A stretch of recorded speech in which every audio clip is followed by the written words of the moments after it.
লক্ষ্য করে দেখুন, আমরা যেমন ভাবে 17 মাস অথবা আমরা যেমন ভাবে বৈশাখ মাসে রোদের তাপে পড়লে অতিরিক্ত টাকা দিয়া পানি কিনি, আল্লাহ রাসূল তো বলেছেন এমন পিপাসা লাগবে গোটা পৃথিবীর পানি দিলে মুখের মধ্যে পিপাসা নিবারণ হবে না। তার মানে পিপাসা অতিরিক্ত বেশি লাগবে। মজুর এখন ঠিক কিনা?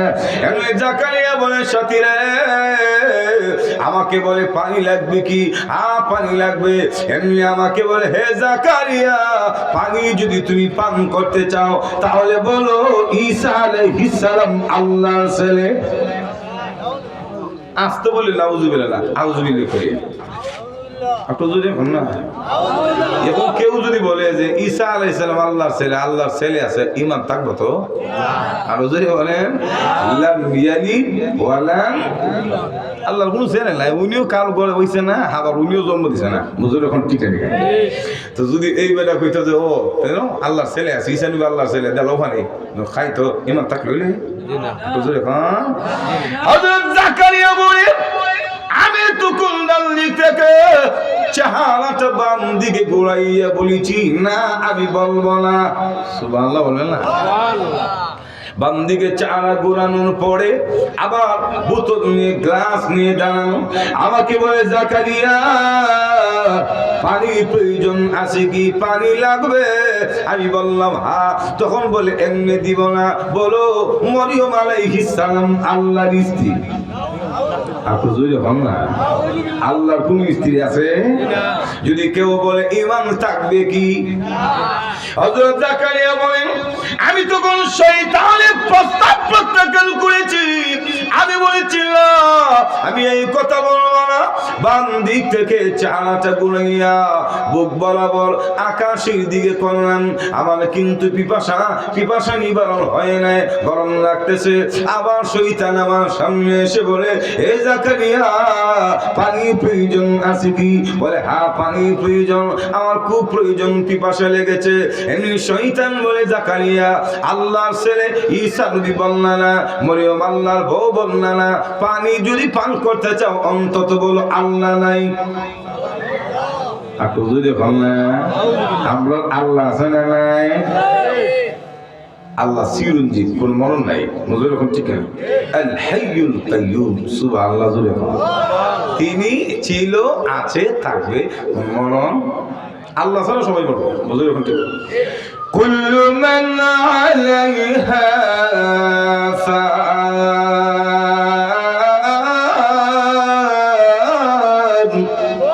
ওয়া ইয়াবকা ওয়াজহু রাব্বিকা যুল জালালি ওয়াল ইকরাম।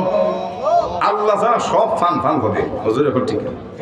হযরত জাকারিয়া বলে আমি তো কইয়া কি শয়তানের তিনটা প্রস্তাব প্রত্যাখ্যান করে দিয়েছি, নবীর কালিমা অস্বীকার করি নাই, শয়তানরে তাড়া দিলাম। সাথীরা রে তোমরা ভুল বুঝো না, সাক্ষী থাকো। এই মুহূর্তে আমি জাকারিয়া পড়ে নিলাম লা ইলাহা ইল্লাল্লাহু মুহাম্মাদুর রাসূলুল্লাহ।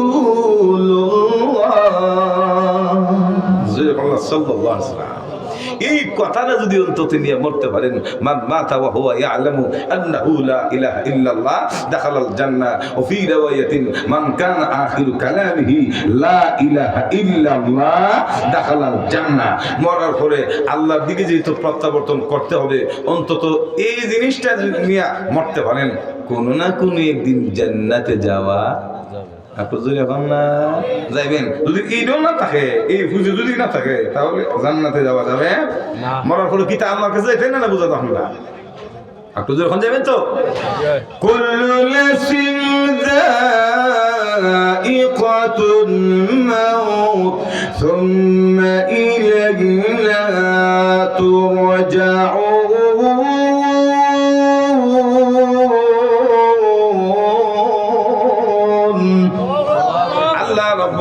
আলামিন বলেন প্রত্যেকটা প্রাণ উষ্ঠাগত হবে, সব প্রাণীগুলি মরবে, কেউ বাঁচবে না, সবাই মরবে। মরার পরে কি হবে?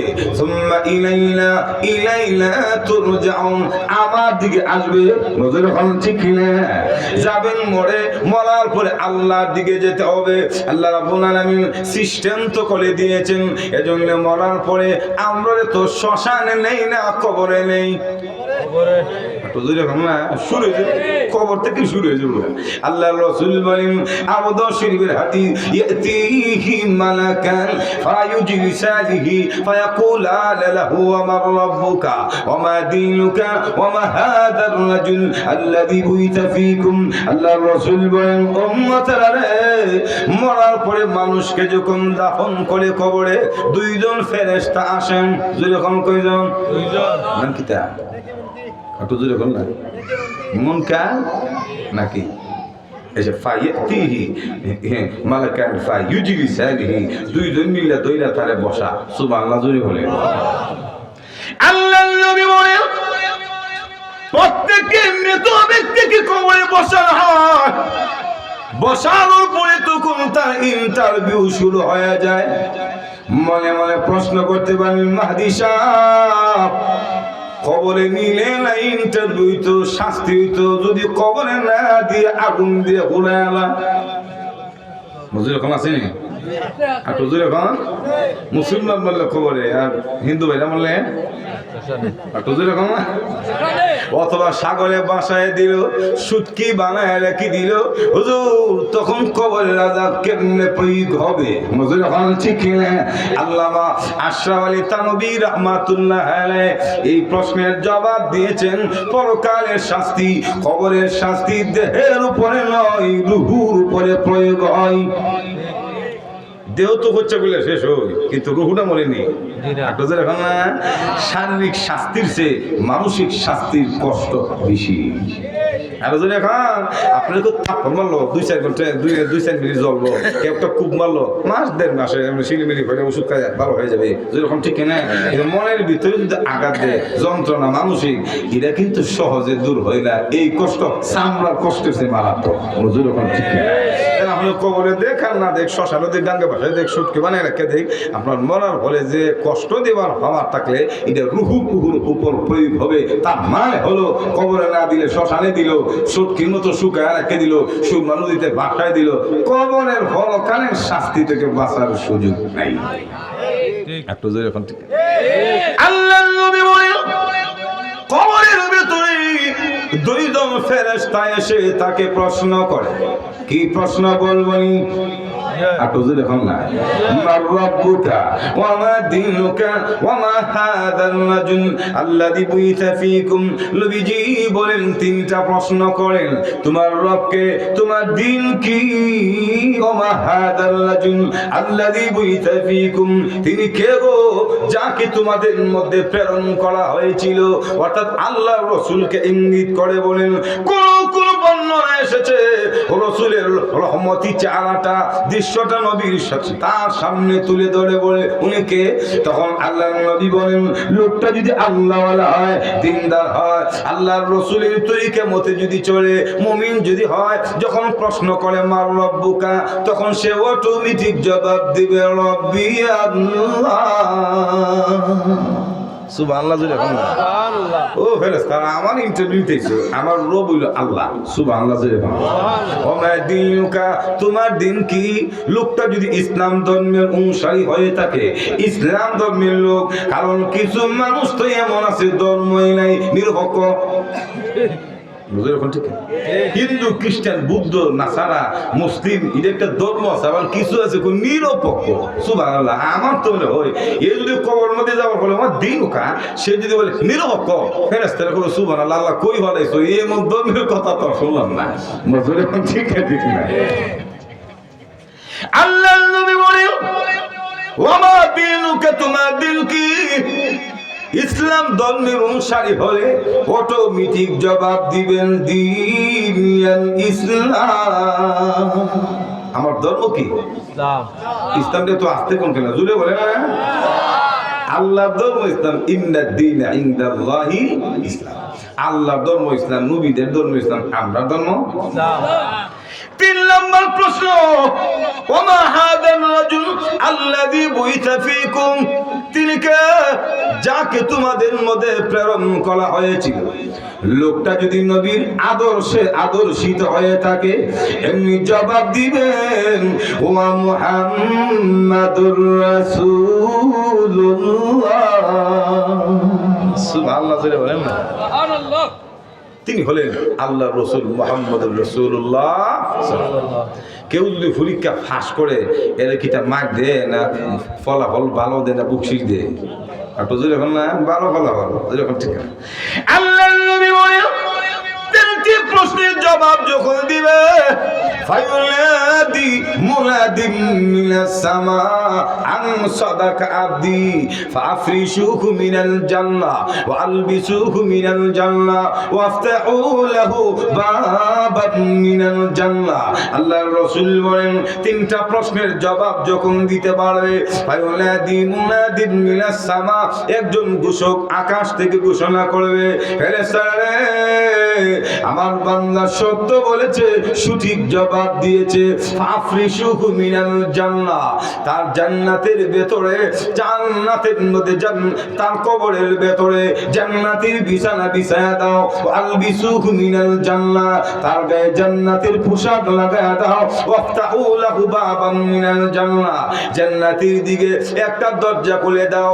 আল্লাহর রাসূল বলেন, প্রকৃত মুমিন ইমানদার কবরের ভিতরে যাওয়ার পরে তার গায়ের মধ্যে জান্নাতের পোশাক, জান্নাতের বিছানা এবং জান্নাতের দিকে যখন দরজা খুলে দেওয়া হবে, আর বলা হবে, মুমিন ঘুমাও, কানাউমাতিল আরুস, নববধূর মতো ঘুমাও। নতুন দামান যেমন শ্বশুর বাড়িতে গেলে কেউ যদি ডিস্টার্ব করে, শ্বশুর শাশুড়ি দাও করে, হ্যাঁ রাখিস না, হুজুর এখন ঠিক না, জামাই মানুষ ঘুমাইছে, এর কত ও ঘুম, হুজুর এখন ঠিক না, ডিস্টার্ব করিস না, ডিস্টার্ব করিস না, চল হুজুর বলেন ঠিক কিনা।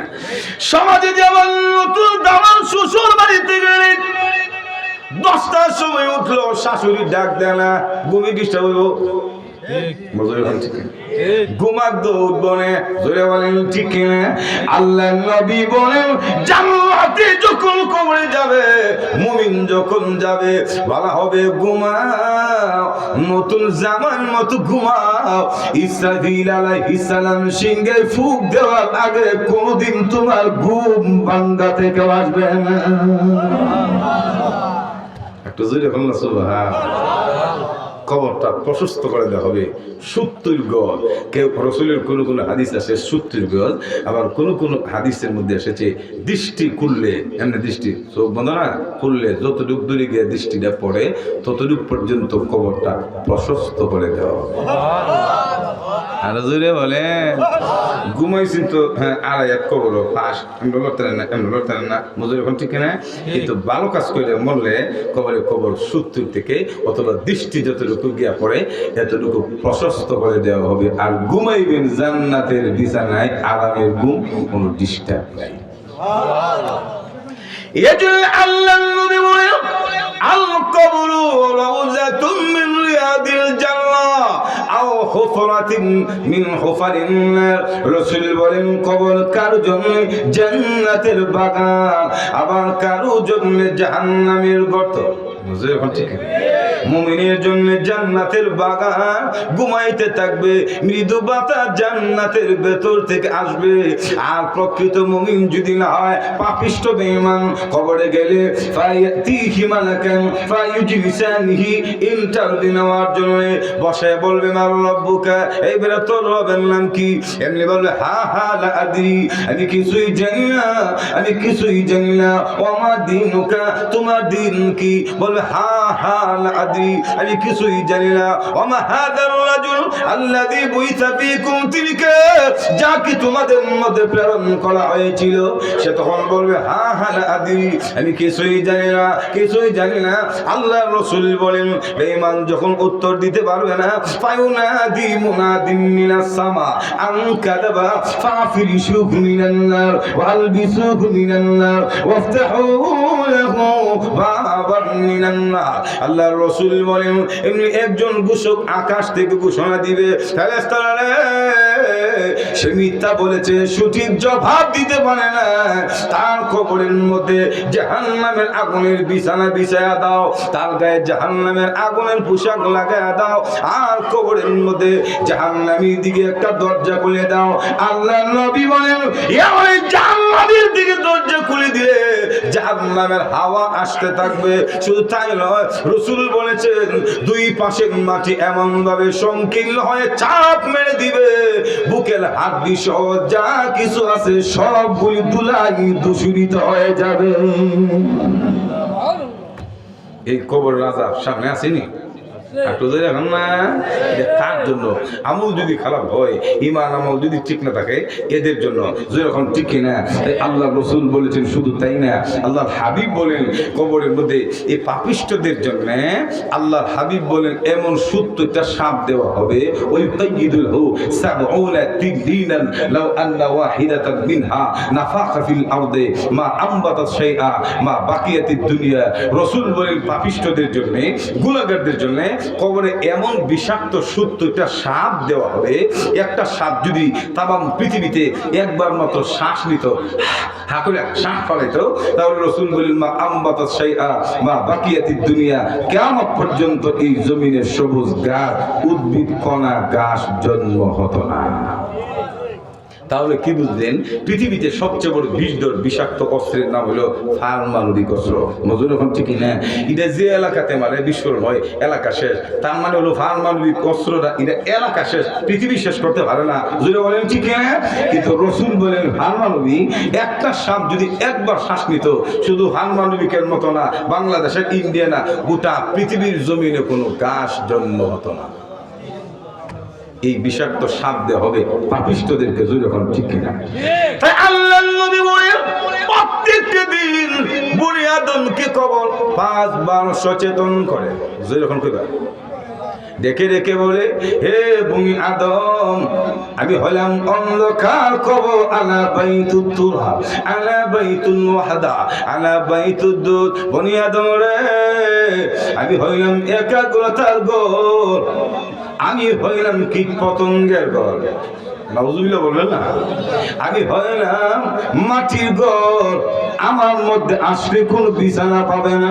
দুনিয়াতে লন্ডন, কানাডা, আমেরিকা, সৌদি আরব, দুবাই বিদেশি কম্বল দিয়ে ঘুমান। নজরে কোন ঠিক না? আলোচনা মানে কত আদর যত্ন করে, ও বাবা কি সুন্দর হবে, যাতে ঠান্ডা না লাগে। দেখা যায় আবার গিজার দিয়া নজরে কোন ঠিক না, গরম পানি দিয়ে কত আরাম, তেল টেল মাজিয়া মালিশ মিশ করে ঘুমান। জোরে বলেন ঠিক না? কিন্তু কবর বলে আলা বাইতুত তোরা, আমার মধ্যে আসলে ব্যাংককের কম্বল পাইতা না। জোরে বলেন ঠিক না? মাটির ঘর, মাটি নিচে উপরে ডানে বামে সব দিক দিয়ে মাটি। জোরে বলেন ঠিক না? আলা বাইতুল ওয়াহদা, আমি হইলাম একাগ্রতার ঘর, কোন বন্ধু পাবা না, কোন স্বজন পাবা না। জোরে বলেন ঠিক কিনা? ওয়ালা বাইতুদ দুদ, আমি হইলাম কীট পতঙ্গের ঘর, আমার মধ্যে আসলে কুকুর তোমাকে কামড়াবে, বিবিকে কামড়াবে, বিষাক্ত সাপ তোমাকে কামড়াবে। হে বনি আদম, তাই আসার আগে চিন্তা করো, সচেতন হয়ে যাও, আমল ভালো করো। আমল যদি ভালো হয়ে আসতে পারো, আহলান সাহলান মারহাবান বিকুম, তোমাদের জন্য ওয়েলকাম, মোবারকবাদ, সংবর্ধনা। আমল যদি খারাপ হয়ে থাকে, তুমি যে কোনো গোত্রে, যে কোনো বংশে, যে কোনো দলের নেতা হও না কেন, আসতে দেরি হবে, আমার শাস্তি তোমার জন্য শুরু হইতে দেরি হবে না। মজুর ঠিক কিনা? রিক্সাওয়ালার জন্য যে অবস্থা, দেশের প্রাইম মিনিস্টারের জন্য এই অবস্থা, এখানে সারমার দেওয়া হবে। বলে আমি এতদিন দেশ চালাইছি, মন্ত্রী সাহেব আমার একটু মাফটপ দিও। মজুর এখন ঠিক না? আল্লাহর ফেরেশতারা, দুনিয়ার প্রশাসক, পুলিশ, আর্মি, রেড, বিজেপি, এরা অনেক সময় সবাই না, কিছু মানুষ টাকার খামে বিক্রি হয়ে নেতারা শাস্তি কমাই দিতে পারে নিমন্ত্রণ পেলে। মজুর এখন ঠিক কিনা? কিন্তু আল্লাহ ফেরেশতারা যাদেরকে সেখানে দেওয়া হয়েছে, সুবহানাল্লাহ, এক একজন তাকে বুদির আটকাল কান দিয়ে শুকবে না। হেমার এত বড়, আল্লাহর হাবিব বলেন কবরের যে ফেরেশতারা হাতে যে হেমার থাকবে, একটা হেমার দিয়ে যদি পাহাড়ের মধ্যে বাড়ি বাড়ি পুরা পাহাড়ে গুড়ায়, পুরা পাহাড়কে ধুলার মতো গুড়ায় দেবে, এমন ফেরেশতা। ويفعلون ما يؤمرون لا يعصون الله ما أمرهم ويفعلون ما